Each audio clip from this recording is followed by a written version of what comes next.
and welcome back to my second video of the Archie's Ices YouTube channel. Now, today we're going to be reading a book, You're a Bad Man, Mr. Gum, chapters 1 to 5.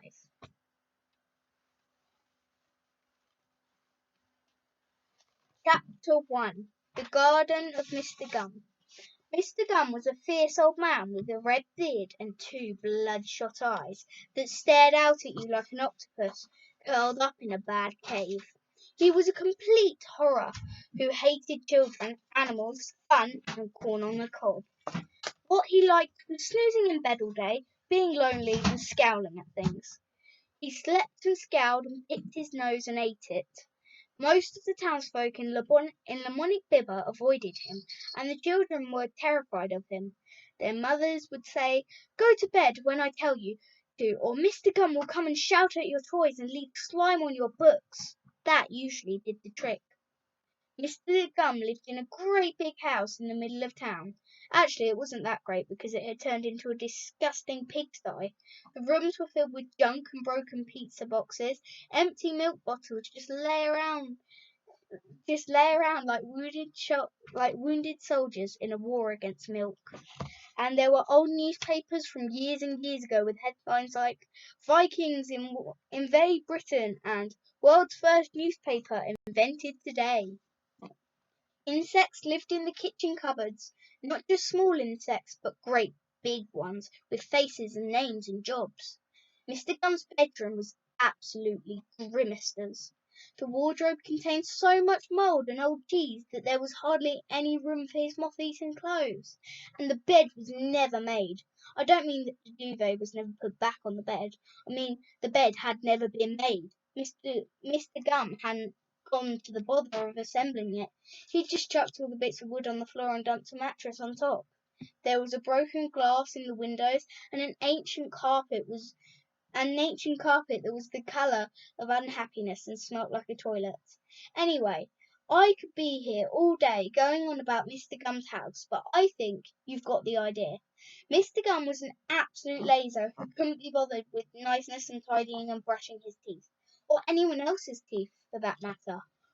But, as you can see, it is a big but. He was always extremely careful to keep his garden tidy. In fact, Mr. Gum kept his garden so pretty that it was the prettiest, greeniest, floweriest, gardeniest garden in the whole of Lamonic Bibber. Here's how amazing it was. Think of a number between 1 and 10. Multiply that by 5. Add 350. Take away 11. Throw all those numbers away. Now think of an amazing garden.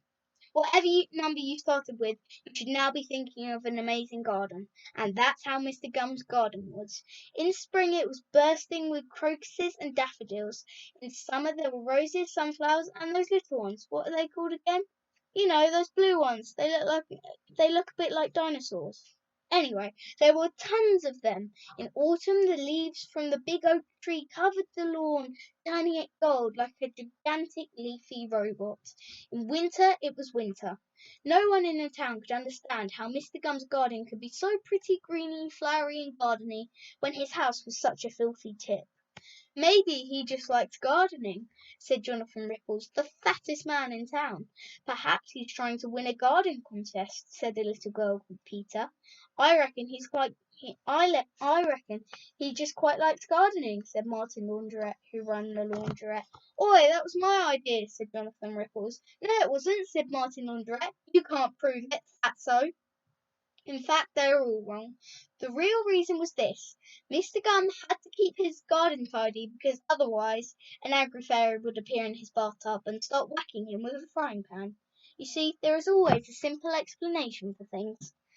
Mr. Gum hated the fairy, but he couldn't work out how to get rid of it, so his only choice was to do the gardening, or it was pan wax. And so life went on in the peaceful town of Lamonic Bibber. Everyone got on with their business, and Mr. Gum snoozed the days away in his dirty house, and did lots of gardening, and he didn't want to do, and nothing much ever happened, and the sun went down over the mountain. The end. Actually, scratch that. Sorry, I nearly forgot. Something did happen once. That's what the story is about. I do apologise. Right, where was I? Oh, of course. How could I be so stupid? It was that massive whopper of dog. How on earth could I forget about him right then? Right then. One day, a massive whopper of a dog. Actually, I think we better have a new chapter. I've messed this one up. Sorry about all this, everyone. And I know I said 1 to 5, but this has been a long video. So, chapter 2 will look out for my next video in chapter 2. Bye!